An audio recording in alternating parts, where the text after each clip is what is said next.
La RTS bouleverse ses programmes pour saluer la mémoire de Mohamed Ali. Avec le documentaire Mohamed Ali, un autre combat, la RTS rend hommage à cette légende de la boxe disparue à la...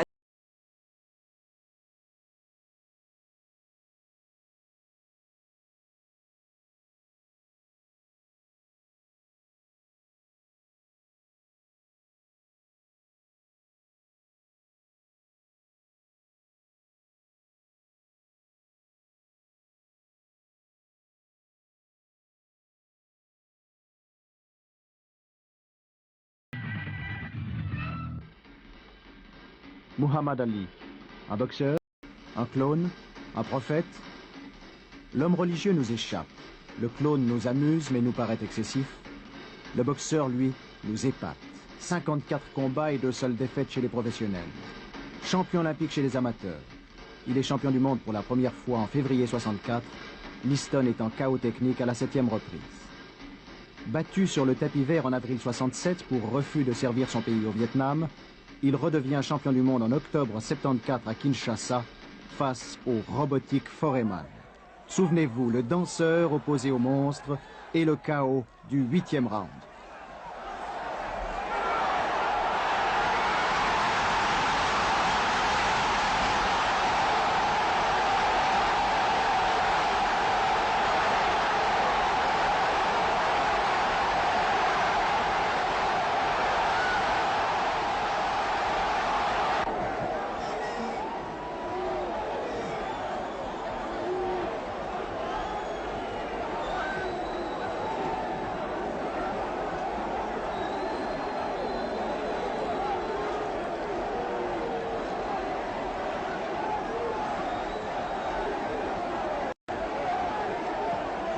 Mais finalement, qu'est-ce qui fait danser Ali? Qu'est-ce qui le fait parler? Sa foi, sa mégalomanie, son sens du spectacle? Se prend-il vraiment pour le plus grand? Est-il sincère en étant disciple d'Allah? Il souhaiterait, dit-on, devenir ministre musulman, un prêtre à la mission sociale évidente. Étrange ce boxeur, ou plutôt ce clone, ce prophète, pardon.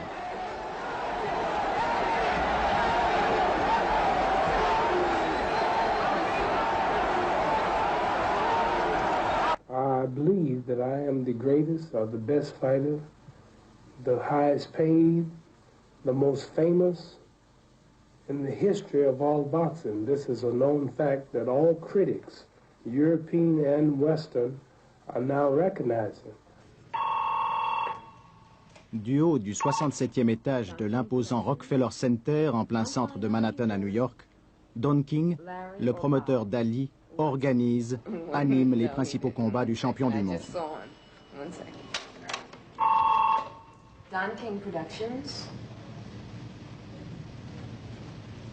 Don King, qui se veut humaniste à en croire ses écrits et ses discours, a été créé de toutes pièces par Mohamed Ali, une sorte de marionnette de salon et de talent que le champ rejette depuis quelques semaines, le monde à l'envers en fait.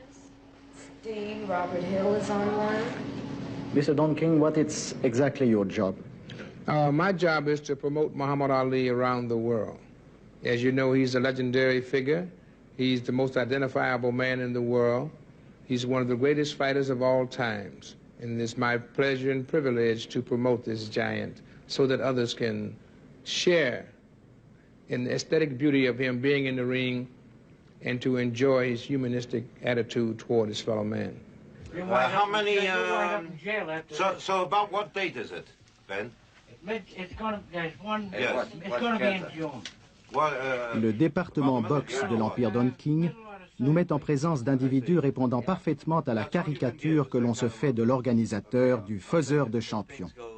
On notera au passage que le patron Don King était auparavant joueur de poker professionnel et qu'il subit 4 ans de prison pour meurtre.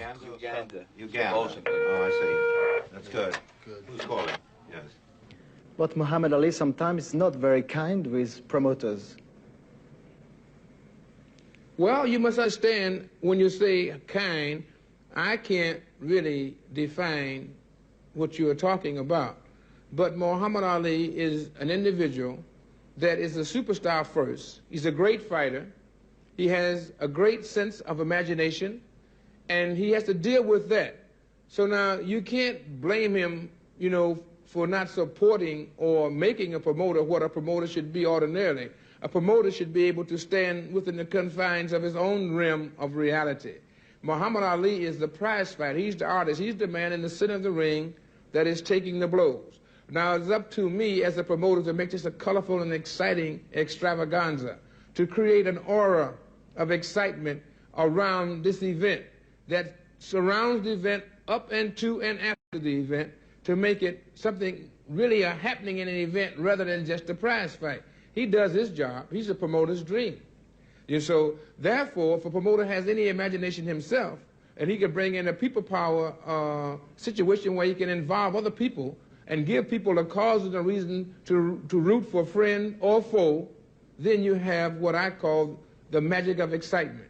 And this is what separates me from mediocrity to excellence with the rest of the promoters that are around today. Le néophyte qui découvre ce monde étrange a quelque peine à accorder du crédit à Muhammad Ali. On l'imagine mal d'un côté sincère et militant, et de l'autre en contact permanent avec ce monde louche, pourri, où seul le fric et les rapports de force importent. Et pourtant, il est facile de l'approcher, de le photographier. Les gens qui l'entourent, du reste, n'appartiennent pas au milieu de la boxe. De nombreux musulmans se sont ainsi substitués aux managers, conseillers, avocats que nous connaissons généralement. Parmi lesquels, Herbert Muhammad, son manager, le frère de Wallace D. Muhammad, le leader des musulmans américains, et un certain Jeremiah Shabazz, complet blanc, à gauche de l'écran, ministre musulman de New York et Philadelphie. Il est son conseiller spirituel. Avant de pénétrer davantage dans le véritable monde d'Ali, suivons son entraînement. Un entraînement public, pour l'argent certes, mais aussi dans l'optique de contact direct avec la foule. Ali y tient beaucoup.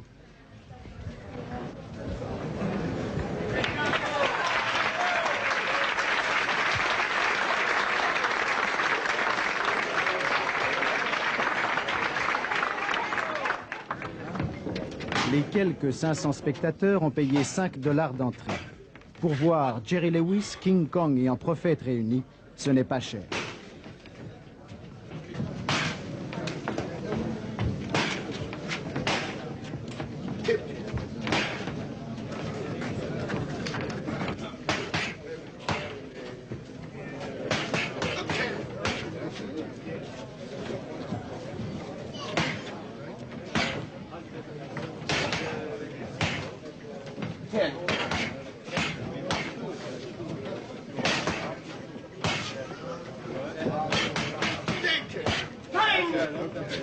Watch the mirror.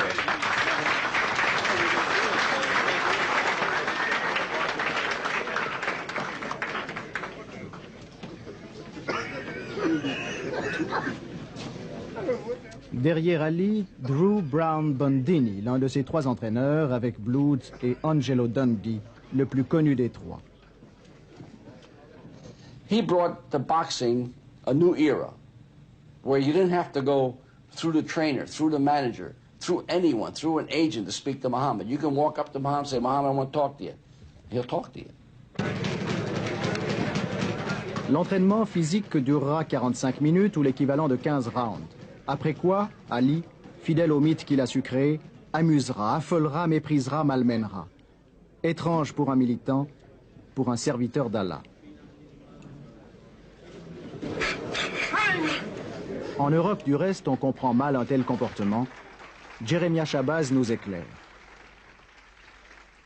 Well, I have to understand that although Muhammad Ali has deep religious convictions, he's also a boxer, and in boxing there's a certain amount of showmanship, unfortunately, that he has to play. He has to do certain things to please his fans. After all, he's into boxing for the fame that it has given him and for the money that naturally accrues to him by being a boxer. And he has to please the fans that pay at the box office. And his biggest fans are here in America. The people that provide the bulk of the money of all of his fights have been right here in America.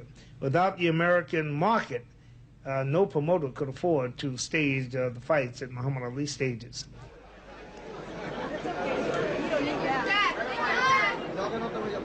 If you don't give him a smile, Well, they nice now. I do this when the cameras are not on me. Peut-être est-ce de la démagogie, mais tout paraît tellement naturel. Notre King Kong devient tendre. I'm not kissing no man.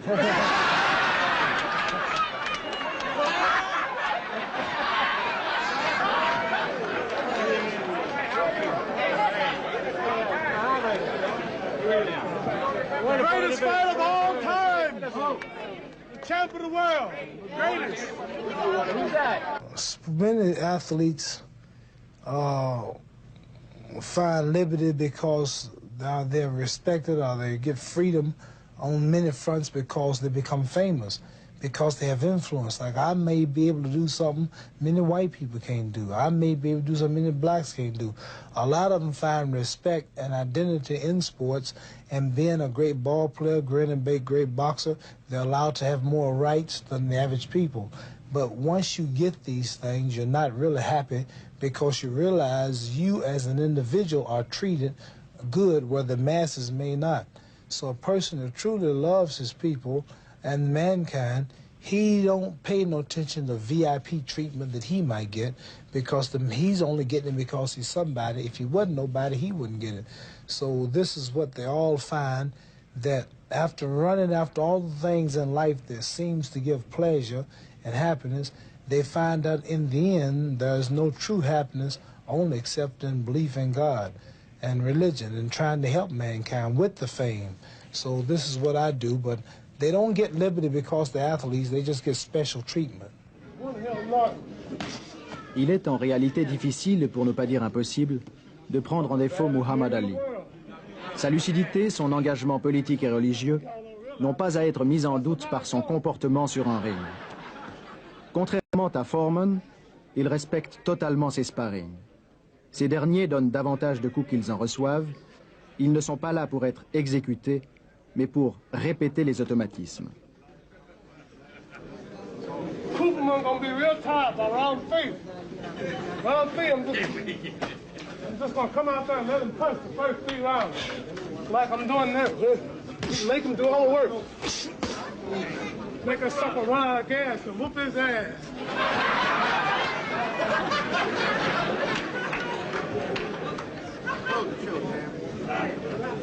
I do what I want to do.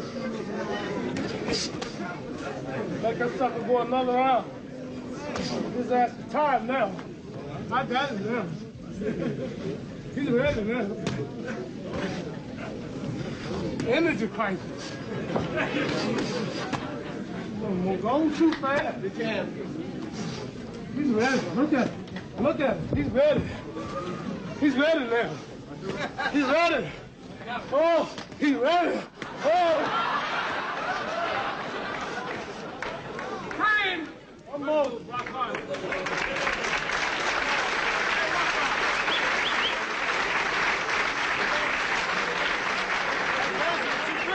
What you pay, $5? No, man, don't you go. One more round. One more round. No, one more round. Round 14 for me, round 3 for him, round 14 for me. See, I had to get him tired. Now we're equally tired. Your behind shall be mine. Good job.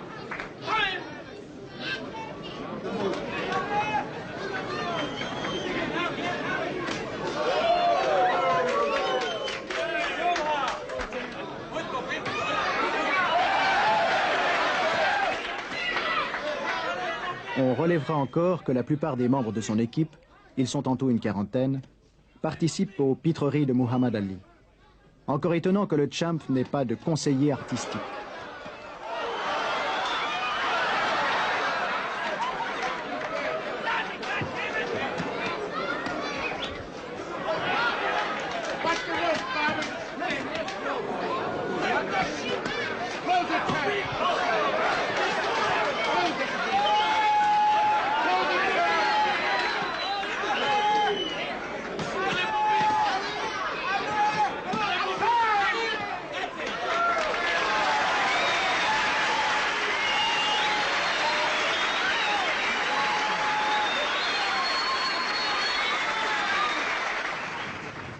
Passez dans le fond là-bas, s'il vous plaît. You want everybody to back up?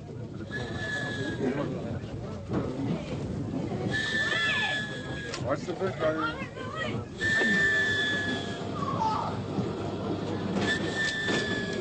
Come on, say, wake up.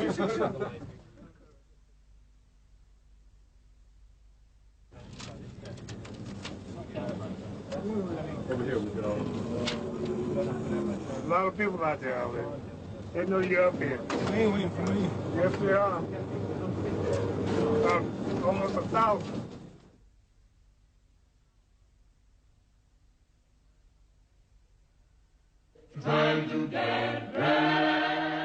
Cet autre combat, Muhammad Ali le vit dans sa chair depuis plus de 20 ans. Né le 17 janvier 1942 à Louisville, une ville blanche du Kentucky, il connut très jeune ce que signifie d'être noir. Traité de sale nègre ou de beau noir musclé, Cassius Clay se sentait inférieur, méprisé. 2 fois vainqueur des Golden Gloves, champion olympique en 60, il fut constamment en contact dans cette ville blanche de Louisville avec des blancs au racisme primaire.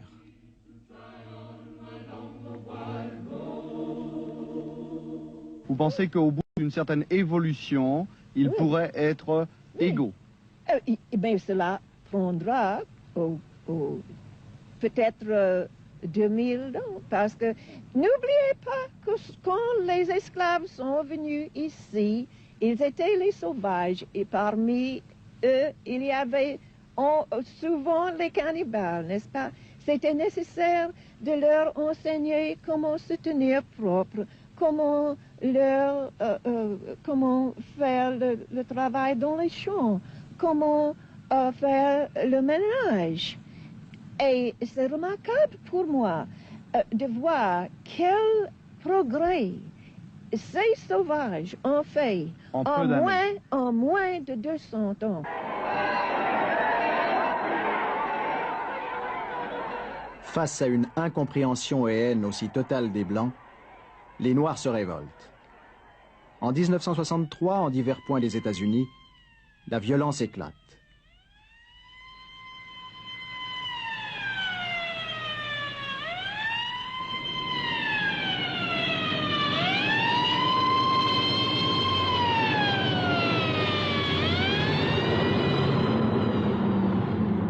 Alors que les Martin Luther King, Carmichael, Bobby Seale, Cleaver, Newton, Angela Davis et autres Malcolm X luttent, chacun selon son idéologie pour la libération des Noirs, Clay, qui en est à sa 4e année de professionnalisme, s'apprête à prendre le virage.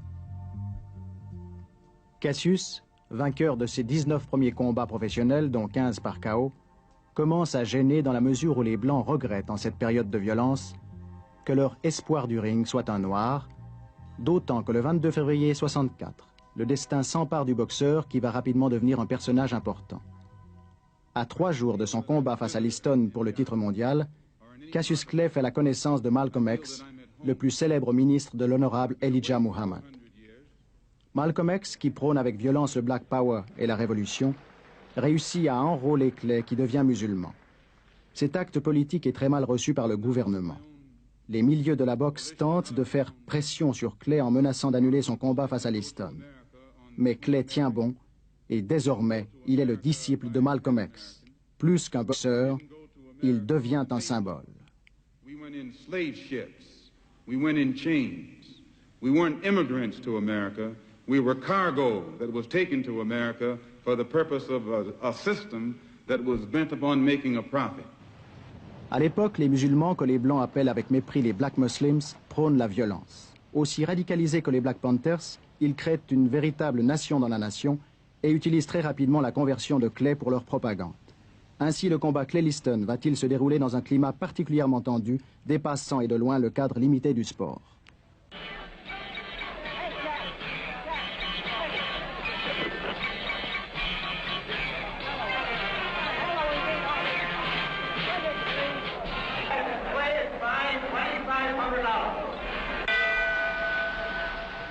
Chaque fois qu'il se trouvait à ma portée, j'avançais le bras et posais ma main sur sa tête. J'avais les bras plus longs que les siens et je savais que tant que je le garderais à bout de bras, il ne pouvait pas me frapper.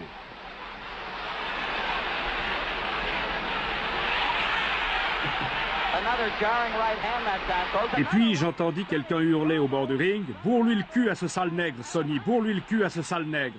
Je ne sais pas pourquoi, mais je me sentis brusquement galvanisé et plus résolu que jamais à tenir.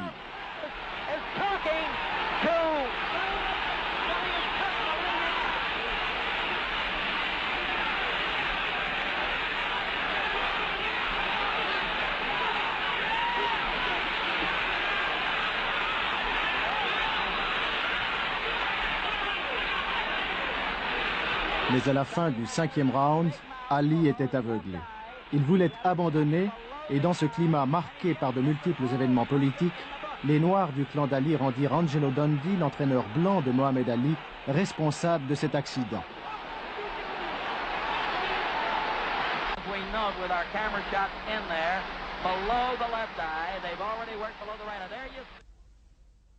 Well, yes, when Muhammad got his eyes, the stuff in his eyes, there was two gentlemen down below the ringside that were saying, get that white guy, get that whitey. We told you, you know, there was something go wrong. I says, that's stupid.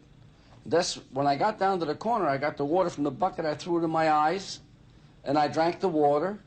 I wanted to see maybe something was in the bucket, but there was nothing there. So that calmed him enough when I got him up out of the corner to know that only one thing goes through my mind is to win a fight at all times. So nothing was being done. I think it was an accidental thing. I don't think anyone tried anything. I think it was from the cut of Sonny Liston. Au début de l'année 65, alors que Muhammad Ali prépare la revanche face à Sonny Liston, Malcolm X est assassiné à New York. Rapidement, des rumeurs circulent selon lesquelles des partisans de Malcolm X auraient l'intention de se venger sur la personne de Muhammad Ali, sous prétexte que le champion du monde est un fidèle d'Elijah Muhammad, le leader musulman.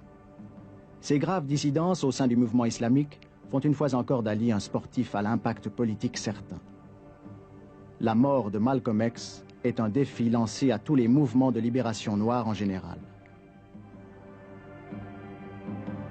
Within a few months, Malcolm X, his leader, the leader he'd followed, is murdered in New York, allegedly by the Chicago branch of the Muslims, the main body of the Muslims, Elijah and Herbert. From that point on, Muhammad Ali is painted into a corner. He's hooked. He doesn't know which way to turn. Because here he has been recruited by Malcolm X, who has been wasted allegedly by the main branch of the Muslims. So he's got to be scared for his life. Mais Ali continue à se préparer pour le véritable combat. Il rejette de plus en plus violemment son nom de Cassius Clay, un nom d'esclave, dit-il, et admet difficilement que l'on ne respecte pas sa nouvelle identité. Après les 2 victoires face à Liston, Muhammad Ali est opposé, titre en jeu, à Floyd Patterson qui refuse d'appeler son adversaire par son nouveau nom.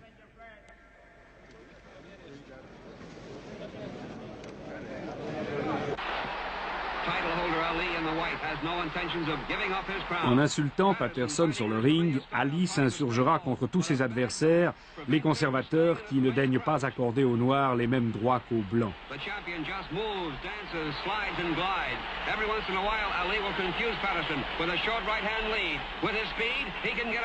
What's my name? What's my name? Quel est mon nom? Quel est mon nom? Hurlera-t-il à Patterson tout au long du combat.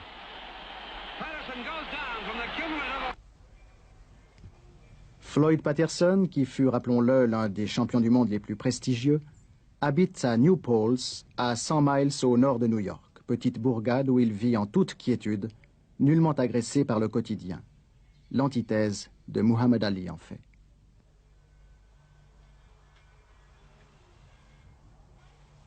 Now, I don't want you to misunderstand what I'm saying.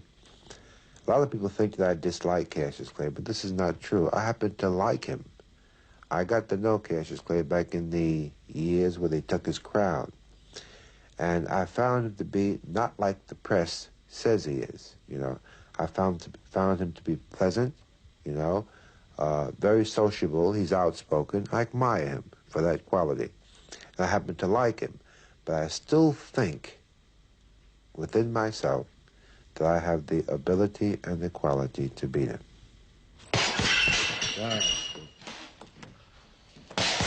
Patterson, qui refuse toujours d'appeler le champ par son nouveau nom, consacre 2 heures par jour à la boxe, ou plutôt aux jeunes élèves blancs d'un foyer de drogués. Floyd le fait très gentiment, hors de tout contexte politique. By pivoting on this toe, your front toe. Okay? Try it slow. That's it, just like that. Pivot on that toe. It's very important you pivot on the toe and turn the shoulder. Go ahead. That's it, try it again. Very, very good. Well, people like him we call Uncle Toms. Uncle Tom was a Negro who wanted to stay a slave. Uncle Tom was a Negro. Whenever the slave master's house caught on fire, he would say, "Master, our house is on fire." Whenever the master got sick, he would say, "Master, are we sick?" Whenever the master had some old clothes, some old chicken bones, he'd give it to Uncle Tom. So we got 2 type black people today. One want to be independent, one want to be black, one want his own name, he wants to learn his culture. Then we got a black man with a white mind who likes his European name, he likes his European language, he likes his European Jesus, and he wants to marry, his floor pastor married a white girl, and he lives in white neighborhoods. His children all go to white schools. He's a black man in a white world. So that's why he says that, because he has no knowledge of himself, and he's mentally dead to the truth. But one day he'll wake up and he'll know that I'm right. So he's a good boxer. White people call me Muhammad Ali, but that shows you how he is mentally. He don't want to respect my name because it represents darker people and unity, because that's so much different from what he believes. He believes in total different things than I do. He don't like himself or his people. He don't speak for black people. He don't take part in marches. You never hear him talk like me.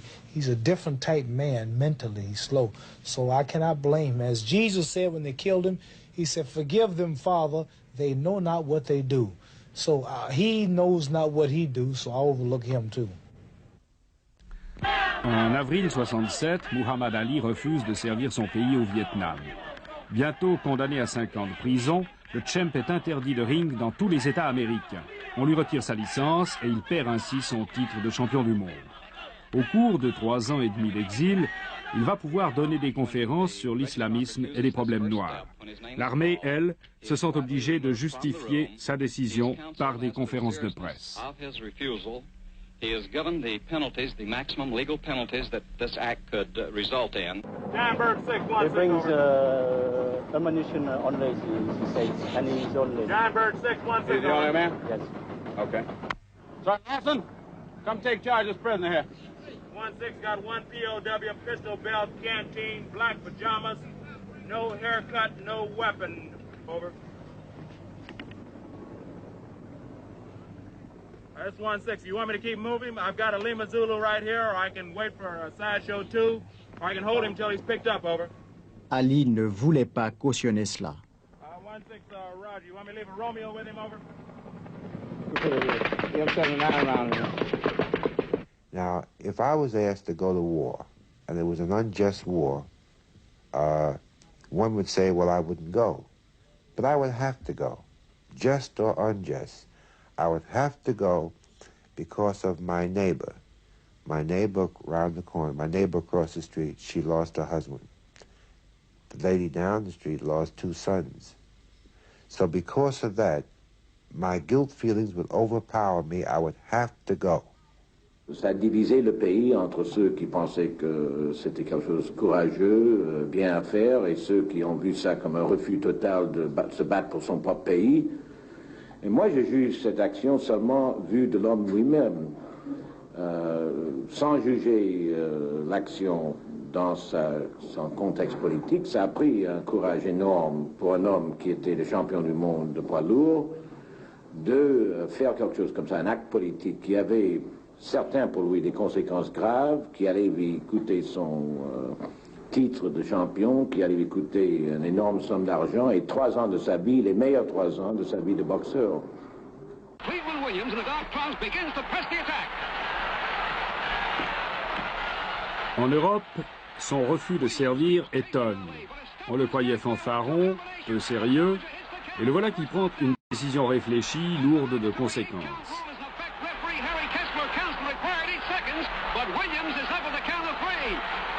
Williams returns to the fray, only to be met with an avalanche of leather.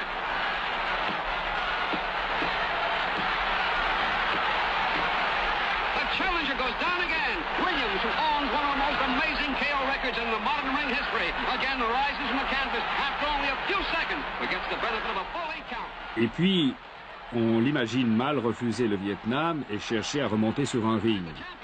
Comment peut-il encore accepter la violence de la boxe?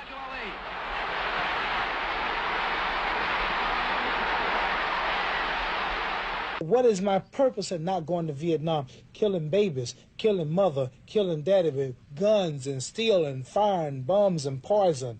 My purpose is to kill them.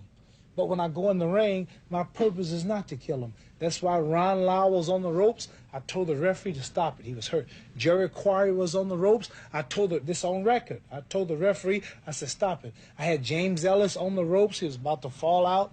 I told the referee I wouldn't hit him. They said I carried my opponents because I wouldn't kill him or hurt him. I might cause a brain concussion. I might cause a hemorrhage. He might die. He's got a family. So I wouldn't kill him. So whoever says that Muhammad Ali didn't go to Vietnam but he can box, tell him that Muhammad Ali backs up what he does with actions. 3 opponents, I didn't hurt them because they were unconscious and the referee couldn't see it, but I did. So my purpose in boxing is to talk to people like in your country, to help poor people, to use my title to represent the little people. Because big people, when they get famous, they don't talk to little people no more. They ride around with limousines and bodyguards, and they're like they're better than some people. My purpose in boxing is to become great, to become world famous, and still be humble to speak the truth for little people, regardless of race, creed, or color. So I'm not wrong for boxing, because my purpose is good. But Vietnam, my purpose is to kill. Harlem apparaît moins marginal. Les buildings commencent à pousser, mais les ruines demeurent. De nombreux Noirs ont du reste quitté le ghetto pour le centre de Manhattan, où d'autres appartements délabrés les accueillent. Incontestablement, Ali, pour les Noirs, représente l'espoir de libération. On essaie du reste de suivre son exemple. Par la pratique de la boxe tout d'abord, avec le risque évident de se contenter d'imiter le Muhammad Ali sportif. Pour ce faire, l'on se rend dans une salle de boxe, souvent dirigée par des Blancs, dont la plupart adoptent les schémas d'une société particulièrement répressive. Cette salle accueille 90 boxeurs professionnels. Parmi eux, seuls 5 ou 6 gagnent bien leur vie. Une fabrique de champions où les déchets, le désespoir, sont en surnombre.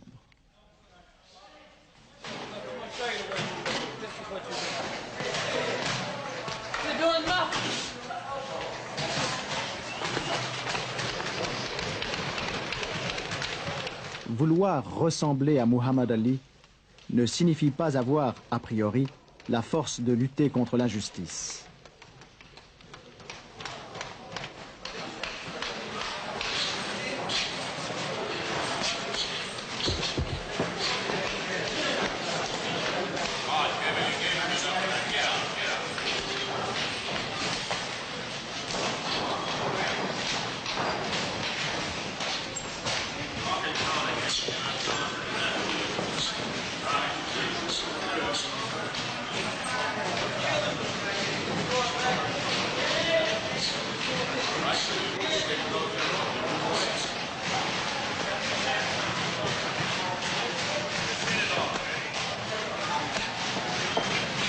Ali, avec une certaine naïveté, mais surtout une force de persuasion évidente, ne craint pas les obstacles, l'adversité. Mais ce combat n'est-il pas impossible? It would be impossible if I was not fighting on the side of God and for the cause of God. I wrote something once that says, "He who fights for the cause of God secures victory over his enemies. Even in his death, if he died fighting for the cause, he went down fighting for the cause." we only live one life, and we all are going to die. And I would rather be on record that I died fighting for the freedom of mankind, poor people, black and white alone. See, years ago, we only preached black power. The Muslim religion preached only black unity. Now that Elijah Muhammad is passed, his son, Wallace D. Muhammad, has changed the religion just like the Muslims in the East. We have white Muslims, brown Muslims, red Muslims, yellow Muslims, and black Muslims. All men are brothers. Minds, hearts, and souls have no color. So, some bad black people, some bad white people, some bad red people, some yellow people, some brown people. There are good angels and devils in all races. So we no longer look at the color of a man, but his actions, his deeds. So therefore, my work when I'm through boxing is to spread this truth to mankind of all people. And we don't have time now to explain what I'm talking about. But the Islamic religion we are taught means peace. Islam means peace. Proper name of God is Allah. And the followers of God are called Muslims. Muslim mean one who submits entirely to God's will. A Muslim is a clean, righteous person. And this is what we're trying to do in this country of fornication, adultery, crime, sin, running rampage. And no, there's no control. And Christianity has failed the test. And every other religion has failed the test to unite the people, to clean them up and make them high morally. But the Muslims are doing it. So this will be my role.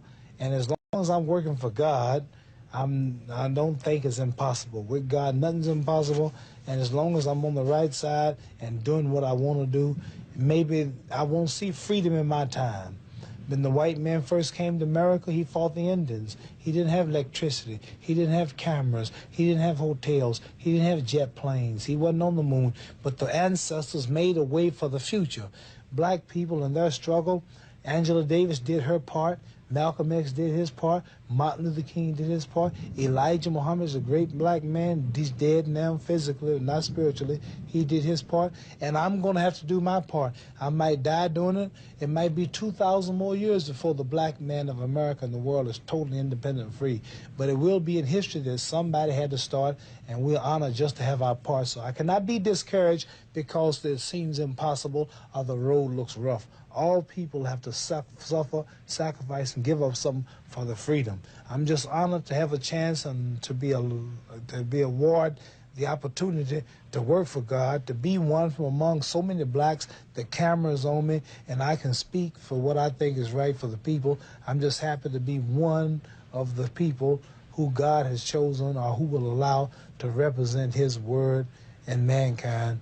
And this is the honor, whether I'm successful or not, whether I see victory or not. I just had a right to express myself and to do as I want, knowing that after me, somebody's going to come.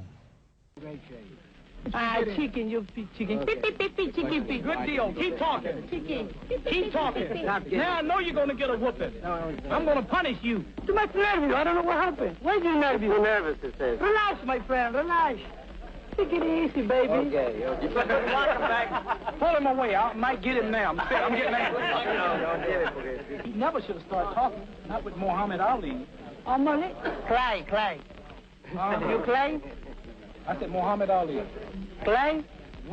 You will call it when the fight comes on. Clay? Wait till the fight comes on. Okay. Please tell everybody to get to your theaters. I've never had a man that I wanted to whoop so bad. Après 43 mois d'exil, Ali remonte sur un ring à Atlanta le 26 octobre 1970 contre Jerry Quarry. Puis ce sera au tour de Bonavena le 7 décembre à New York. This is a flat-footed Ali, lacking the speed, which was his hallmark. Bonavena, a tough professional. Muhammad Ali has had only one fight in... Bonavena, qui vient d'être assassiné, est l'un des nombreux boxeurs de second plan qui lui permet de gagner une bourse importante. Muhammad Ali ne le cache pas, il combat aussi pour l'argent, mais contrairement à d'autres sportifs, l'usage qu'il en fait n'a rien de révoltant, bien loin de là. Muhammad Ali now tries to put it all together. Bonavena trying to win on the song, goes down again.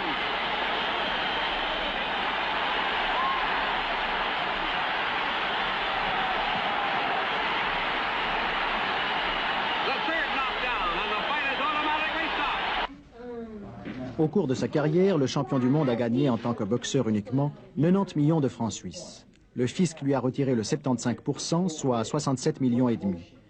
Il lui reste ainsi un bénéfice brut de 22 millions et demi de francs suisses, desquels il faut retrancher 2 millions et demi de frais divers pour obtenir le bénéfice net qui se monte ainsi à 20 millions. Or, selon le ministre musulman de New York et Philadelphie, M. Jeremiah Shabazz, Muhammad Ali a donné le 60% de ce bénéfice aux musulmans. Récemment, il acheta plusieurs bus, que ce soit à Miami et Chicago, pour faciliter le transport d'écoliers noirs défavorisés. En début d'année, il vint en aide à un hôpital d'Harlem en versant 100 000 $. Il permet d'autre part, grâce à ses multiples dons, de restaurer, voire de construire des mosquées. Mais malgré ces dons, et si l'on ajoute les gains en publicité et conférences, la fortune du futur ministre, voire leader musulman, se monte à 15 millions de francs suisses. A true king is a poor king. Like, in other words, even our leaders, they're not true leaders. They're hooked up, whatever system it is, because a true leader, he has less than his followers. You understand? But all our leaders live in mansions and grandeurs and things. But a true leader lives simply to prove to people how to live. And that's a leader, by the action. You watch a man's action, you lead. Well, our leaders, all we all want to get in the limousine and drive, and all our leaders do it, so... I mean, it's the way, but like, you know, I don't think so, because and black people, look, I'm like this, man. I come up out of the ghettos like he did and everything else, and I found out that when a man matures, man, just like when a man becomes rich, he loses all of his prejudices. Well, these are black people that don't know Muhammad Ali. Muhammad Ali presently is providing the most important function that any man could provide, and that is to bring people to God. Muhammad Ali has done the missionary work of the kind that would probably turn a Catholic missionary green with envy, because he's made converts to the religion of Islam all over the world. When it comes to the things that would require great academic skill, I would say no, Muhammad Ali is not that type of a scholar that he could, say, push a pencil, as the saying goes. But they got to realize that the President of the United States is not that brilliant that he can stand up and give facts and figures on the entire government. He has advisors. And the same thing with Muhammad Ali. He doesn't need what some ordinary man in the street would think that he would need today, because he's into a different category.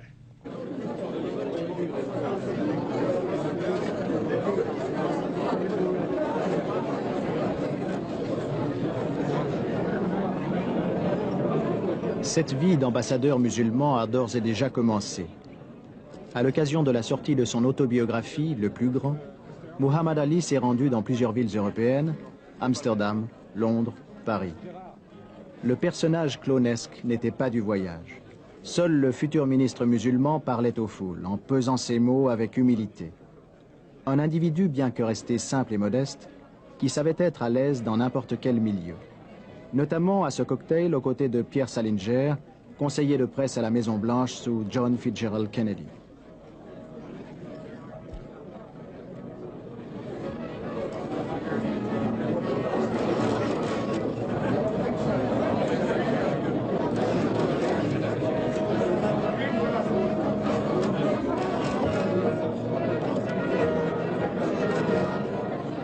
Il est un homme politique dans le sens qu'il a une position importante dans la communauté noire américaine. Il est très bien, il est respecté par les Noirs, son action est suivie par eux.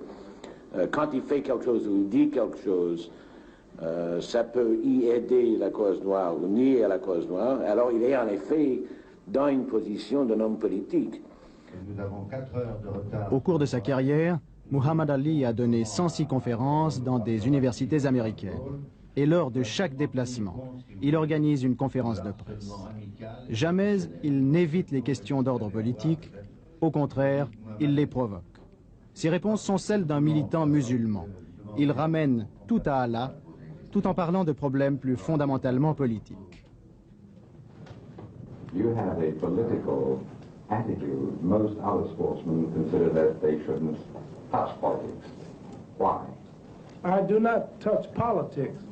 in the way that you call, in what you call politics? Non, je ne m'occupe pas de politique au sens où on l'entend. I'm not a Democrat. Je ne suis ni un démocrate, I'm not a Republican. ni un républicain. I don't vote for no Je ne presidents. vote pour aucun I président. don't vote for no governors, Je ne vote pour aucun no gouverneur, senators, sénateur or no mayors.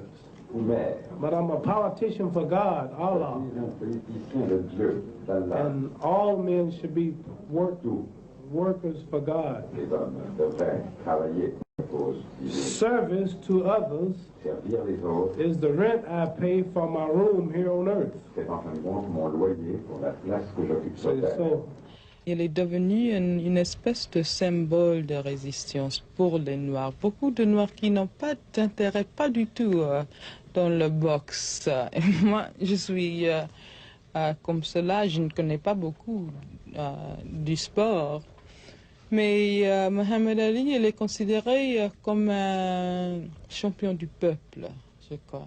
Et c'est là où réside son signifiance, sa signification pour le peuple noir et le peuple, les gens progressistes aux États-Unis. I think that Cassius Clay, Muhammad Ali, Mac, can do a tremendous job for his country, for people everywhere in the world, by being himself and speaking out as he feels. And I don't feel that he needs the black Muslims behind him. In fact, I think that would be a detriment. Is Muhammad Ali very important for the Muslims? Oh, very much so. We don't have anybody in any religion that's as famous as Muhammad Ali, save for Jesus himself, or Muhammad the Prophet of 1400 years ago. This man is really the most famous man, I believe, that has ever lived on the face of this planet Earth, because as we realized during the time of Jesus, the communications weren't as good as they are today. See, I'm certain that when Jesus was here 2,000 years ago, the Indians of America never knew anything about him. Or the Chinese of China didn't know anything about Jesus. I'm too pretty. Les musulmans noirs, d'Amérique tout au moins, veulent en faire un prophète. Certains blancs américains, tout intégristes soient-ils, désireraient le récupérer et le placer à de hautes responsabilités. Sa forte personnalité fait de lui un leader en puissance. Mais qui dit leader, sous-entend hélas, risque de perdre contact avec la masse. Une masse qu'il comprend si bien, de laquelle il est issu. Now this sucker Jimmy Young, you might not know him. I make fighters famous. They don't know about to know him that they fight me. Jean-Pierre Cooperman. Malcolm X a été assassiné. D'autres leaders sont contraints de vivre plus ou moins dans l'ombre. Vous pensez que l'on va chercher à, non pas faire disparaître, mais tout au moins à faire taire, une fois encore, Mohamed Ali? C'est possible, bien sûr. Maintenant, aux États-Unis, nous sommes dans une situation critique. Maintenant, je fais partie d'un mouvement contre la répression qui est en train de s'accroître, le racisme qui devient de plus en plus grave avec chaque jour qui passe. Bien sûr, il est possible que Mohamed Ali devienne lui-même aussi un but de ces attaques. Mais moi, je dis toujours qu'il faut créer un mouvement de masse pour opposer ces tendances. C'est la seule solution, je crois. Et j'ai beaucoup de respect pour Mohamed Ali parce qu'il comprend, je crois, lui-même aussi la nécessité de participer dans ces mouvements de masse. Et la preuve en est le fait qu'il a donné de l'argent aux causes progressistes, il a participé dans les mouvements autour des personnes qui sont persécutées politiquement. Et je crois qu'aussi longtemps qu'il participe au niveau des masses, qu'il aura aussi un degré de sécurité. See what I'm doing these days, y'all. I'm no longer 22 years old, see? But I still got that image of being pretty. And I don't dance like I used to. Because heavyweights don't dance. I was unusual. To be beating a sucker and dancing and gliding and sliding and shuffling, that stuff got hard after I got married. Legs just got tired too quick. So now I'm like Archie Moore. I use my brains. That's right. So I stay here another good year easy and letting these suckers punch until they get tired in a 15-round fight. But around 3 or 4, suckers fool. Then I start cooking on him. But let him come out. Pip, pop, pop, pop, pop, pop, pop, pop, pop, pop, pop, pop, pop, pop, pop, pop. Just lay there and ride with him. You know what's happening, don't you? Let that sucker wear himself out. He's getting a championship fight, you know, from the ghetto. And they're hungry and they're desperate and they're thinking about all that money, all them buildings and all them cars and all them investments.